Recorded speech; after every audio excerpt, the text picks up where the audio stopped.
حضرت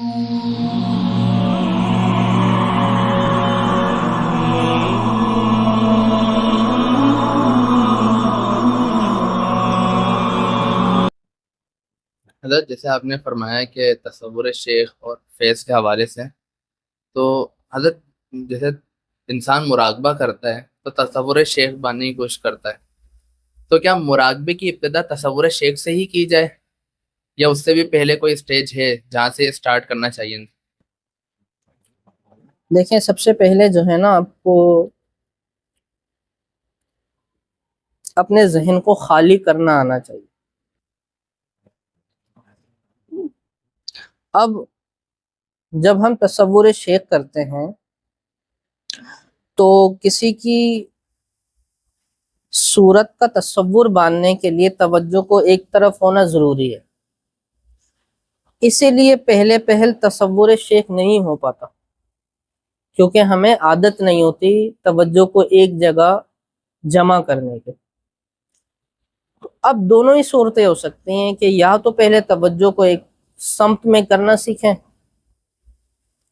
اس کے لیے نقطہ بینی کر لیں، شمع بینی کر لیں، کوئی بھی توجہ کو یکجا کرنے والی مشق کر لیں ہم، یا پھر اسی میں جو ہے تصور شیخ کرنے کی کوشش کرتے رہیں۔ اسی میں جب جو ہے وہ چہرہ نظر آنے لگے تو اس کا مطلب توجہ جمع ہونے لگی ہے، پھر آہستہ آہستہ وقت بڑھے گا اس کا، تو اس کا مطلب اور توجہ جمع ہونے لگی ہے۔ تو دونوں ہی صورتیں ہو سکتی ہیں۔ اگرچہ توجہ جمع نہ ہو، صرف یہی احساس کر لے کہ میں اس بارگاہ میں حاضر ہوں، تب بھی اس کو فیض ملتا رہے گا، اور ساتھ ساتھ جو ہے وہ اس کی مشق بھی ہوتی رہے گی۔ تو دونوں ہی صورتیں ہو سکتی ہیں۔ اب یہ ہے کہ ہر ایک کو دیکھ کر دیا جاتا ہے کہ کس کو کیا دینا چاہیے، تو چاہیں تو بھلے پہلے تصور شیخ کر لیں، بھلے توجہ کو یکجا کرنے والی مشق کر لیں، دونوں میں سے کوئی بھی کیا جا سکتا۔ تو حضرت تو پھر جو مراقبہ ہے وہ کم از کم کتنی دیر کرنا چاہیے کہ جس سے بندے کی آگے کی راہیں کھلیں؟ بعض لوگ 5 منٹ کرتے ہیں، کوئی 10 منٹ کرتا ہے، کبھی یہ ہوتا ہے کہ آدھا گھنٹہ کر لیا تو کبھی 5 منٹ کر لیا، تو کتنا ہونا چاہیے کم از کم جو بندہ ریگولر کرے تاکہ وہ آگے کی راہیں کھول سکے؟ دیکھیں، اگر آپ خود سے کر رہے ہیں تو وہ آپ پر ہے کہ آپ کتنی دیر تک کرتے ہیں، آپ کے پاس جتنا وقت ہے اتنی دیر کر لیں۔ اگر آپ کسی کے ماتحت ہو کے کرتے ہیں تو وہ باقاعدہ بتاتا ہے کہ آپ نے اتنی دیر کرنا ہے۔ سارا جو ہے معاملہ یہ ہے کہ مراقبہ اگر ہم تصور شیخ کا کرتے ہیں نا، تو ہم اپنے اندر اس کیفیت کو پیدا کرنا چاہتے ہیں کہ میری جو روحانیات ہے یا میرا جو باطن ہے وہ ہمیشہ میری شیخ کی بارگاہ میں حاضر ہے۔ مقصد کیا ہے مراقبے کا؟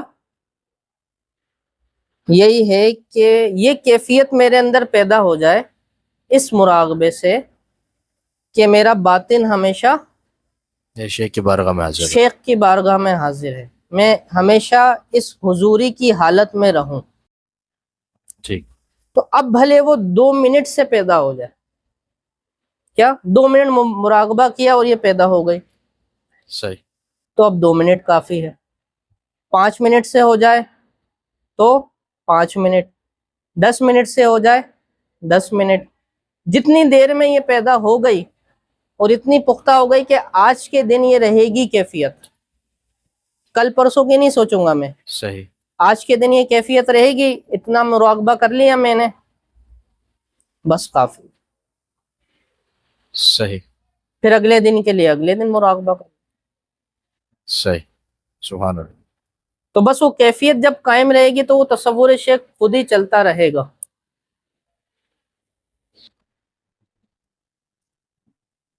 شیخ، ہم خود سے جب اپنے پیر کی خدمت کرنا چاہتے ہیں، کوئی موقع نہیں ملتا، کبھی ایسا نہیں موقع مل پاتا جب شیخ خود کسی کام کو کرنے کا حکم دیتا ہے کہ تم نے یہ کام کرنا ہے، اب جب ہم اس کام کو کرنے کے لیے گئے تو اس میں دنیا بھر کی آزمائشوں کا سامنا ہوتا ہے، ایسا کیوں؟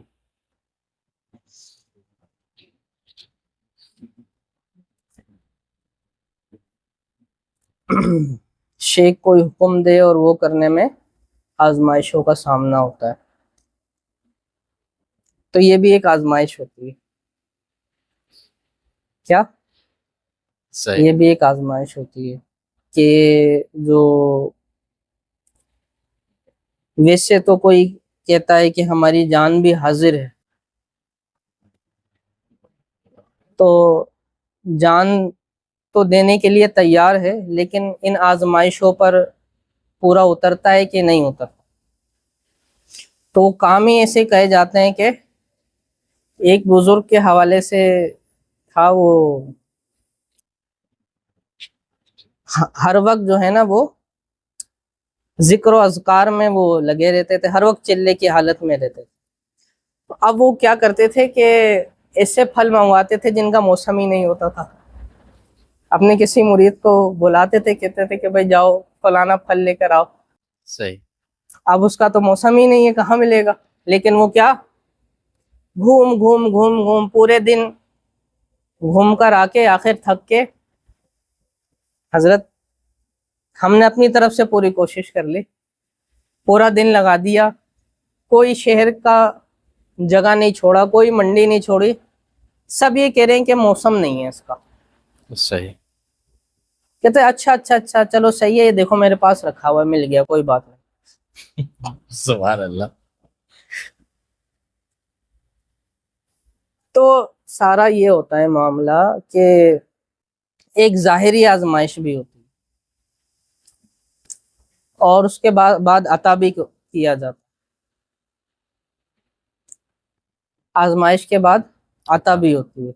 تو اصل کیا ہوتا ہے کہ ہم نے اپنی طرف سے پوری کوشش کرنی ہے. ہماری ذمہ داری بس یہ ہوتی ہے کہ ہم نے اپنا 100% دیا یا نہیں دیا. صحیح. آئی سمجھ میں بات؟ تو یہی ہوتا ہے معاملہ.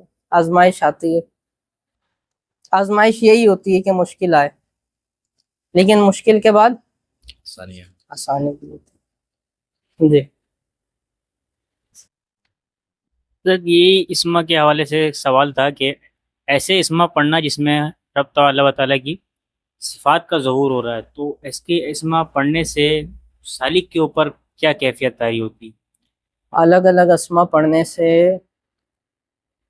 وہی جو اسماء الہیہ کی جو صفاتی اسما ہیں ان کی تجلیوں کا ظہور و نزول ہوتا ہے سالک پر. جیسے رزق روزی وغیرہ کے لیے جو ہے الرزاق اور اللطیف، اس طرح کے اسما پڑھے جاتے ہیں. تو اس سے مراد یہی ہوتا ہے کہ ان خاص تجلیوں کا نزول ہو تو وہ ہمیں رزق ملے اور جو ہے وہ کشادگی ہو جائے. اسی طریقے سے جتنے اسما ہیں ان کے جو معنی ہیں ان کے لحاظ سے جو ہے ہر ایک جو ہے پڑھتا ہے اور انہی تجلیوں کے نزول کا انتظار کرتا ہے. لیکن یہ بھی ایک ہے معاملہ کہ جیسے باطنی معنی ہوتے ہیں، اسی طرح اسماء الہیہ کے بھی باطنی معنی ہوتے ہیں، اور ایک ایک اسم میں اور بہت سارے باقی اسماء کی تجلیات بھی چھپی بھی ہوتی ہیں. تو وہ جو ہے جو اسماء علم الاسماء والحروف کو جاننے والا ہوتا ہے وہ اس کی تفصیل بتا سکتا ہے کہ کون کون سے اسماء پڑھنے سے اور کون کون سی تجلیوں کا ظہور ہوگا، یا جو تجلی آپ چاہتے ہیں کہ ظہور ہو وہ کون سے حالات میں نازل ہوں گی، یا نازل ہونے کے لیے کون سے حالات پیدا کرے گی. جیسے الرزاق ہے، کوئی اس کو پڑھتا ہے اور بڑے تگ و دو سے لگا ہوا ہے، تو اب وہ یہی چاہتا ہے کہ میرے رزق میں اضافہ ہو جائے، آسانی سے رزق ملے. تو اب وہ ہر ایک ایک سبب کو ختم کرے گی تجلی جو اس کے رزق کے ملنے میں رکاوٹ ہے. صحیح ہے؟ اب وہ کچھ بھی ہو سکتی ہیں. اب وہ خود دیکھے کہ کون کون سے اسباب ہیں جو ظاہری اسباب. ظاہری اسباب ہیں. اب وہ پہلے پیار و محبت سے ہوگا، نہیں ہوگا تو پھر کیونکہ آپ تجلی تو طلب کر رہے ہیں نا، تو اب وہ اسباب کے ذریعے سے ہی ہوگا ایسا معاملہ. تو اس لیے جو ہے نا دعا کرنا بھی آسان کام نہیں ہے. کیا مانگا جائے اس سے، یہ بھی ایک بڑا مشکل کام ہے. واہ. کہ ہم اس سے کیا مانگے. تو وہ انبیاء کرام کی دعائیں ہیں جو سب سے آسان ہے. قنوت نازلہ وہ پڑھے. آئی سمجھ میں؟ جی آپ کا کچھ تھا. حضرت وقت کے اوپر ایک سوال ہے. جیسے ہم دیکھتے ہیں کہ جتنا وقت آگے گزر رہا ہے تو بہت جلدی کے ساتھ گزر رہا ہے، لیکن دیکھا جائے تو گھنٹہ گھنٹے میں گزر رہا ہے، منٹ کا دورانیہ منٹ ہی ہے اب تک، اور سیکنڈ سیکنڈ میں جا رہا ہے. اس کے باوجود ہر عقل رکھنے والا یہ کہہ رہا ہے کہ نہیں وقت میں تیزی آ چکی ہے. تو جب بھی یہ پوچھا جائے تو ہر دوسرا بندہ یہ کہتا ہے کہ برکت اٹھتی جا رہی ہے. تو اس جملے سے آگے بڑھ کے اس بات کو ہم کیسے سمجھ سکتے ہیں؟ ارشاد کر. بسم اللہ. دیکھیں گھنٹہ گھنٹہ ہی ہے، دن دن ہی ہے. ہماری مصروفیات اور وقت کی طرف جو توجہ ہے اس کا فرق ہے. ہماری عادتیں جو ہیں ان کا فرق ہے. پہلے کے لوگوں کی عادتیں اور ہماری عادتیں بہت زیادہ جو ہیں فرق رکھتی ہیں، اس لیے ان کو رات و دن کا معلوم ہوتا تھا، صحیح. اور ہمیں رات و دن کا معلوم کیوں نہیں ہوتا. اب ہم صرف کراچی کی بات کریں تو یہاں پہ سونے کا وقت کیا ہے لوگوں کا؟ زیادہ تر 12 بجے کے بعد ہی تقریباً سونا ہوتا ہے، اور اٹھتے کب ہیں جب الارم جو ہے وہ کئی بار بج چکا ہوتا ہے، آنکھیں ملتے ہوئے اٹھتے ڈائریکٹ آفس کے لیے یا کام کے لیے. بالکل ایسا. اور پھر اسی کاروبار میں وقت لگ جاتا ہے، ساری توجہ اسی میں کہ کیا کمانا ہے، کیا کھانا ہے، کیسے چلانا ہے، اور پھر وہی رات آ جاتی ہے. اب آپ ایک دن تجربہ کرنے کے لیے بیٹھیں اور قرآن پاک کھول لیں، اور اب قرآن پاک کو معنی کے ساتھ سمجھ کے پڑھنا شروع کریں، پھر دیکھیں وقت میں کتنی برکت لگتی ہے. بالکل. اب آپ کو 1 گھنٹہ 1 دن کی طرح لگے گا. بالکل ایسے ہی. ہے نا؟ تو سارا کھیل یہی ہے کہ ہم کہاں وقت کو لگا رہے ہیں اور کیسے لگا رہے ہیں. بالکل. الحمدللہ رب العالمین والصلاة والسلام علی سید المرسلین جزا اللہ عنا سیدنا و مولانا محمد صلی اللہ علیہ وسلم ما هو احد. اللهم انا نسألك ایمانا وفضلا دائما ورزقا واسعا وسعيا مشكورا ذنبا مغفورا ودعاء مستجابا ولقاء الله نصيبا وجنة الفردوس وعقلا كاملا وعلما نافعا ونعيما مقيما. اللهم لا تقتلنا بغضبك ولا تهلكنا بعذابك وعافنا قبل ذلك. اللهم لا تؤاخذنا بالسوء أعمالنا ولا تسلط علينا من لم يرحمنا في الدنيا والآخرة. وكف أيدي الظالمين عنا يا حفيظ وفقنا ويسر أمورنا واحسن مرادنا وتمم تقصيرنا واشفنا واشف مرضانا. ربنا آتنا في الدنيا حسنة وفي الآخرة حسنة وقنا عذاب النار.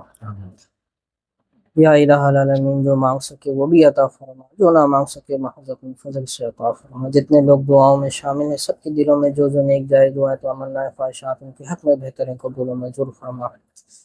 ربنا تقبل منا انك انت السميع العليم وتب علينا انك انت التواب الرحيم. سبحان ربك رب العزة عما يصفون والسلام على المرسلين والحمد لله رب العالمين. بحق لا اله الا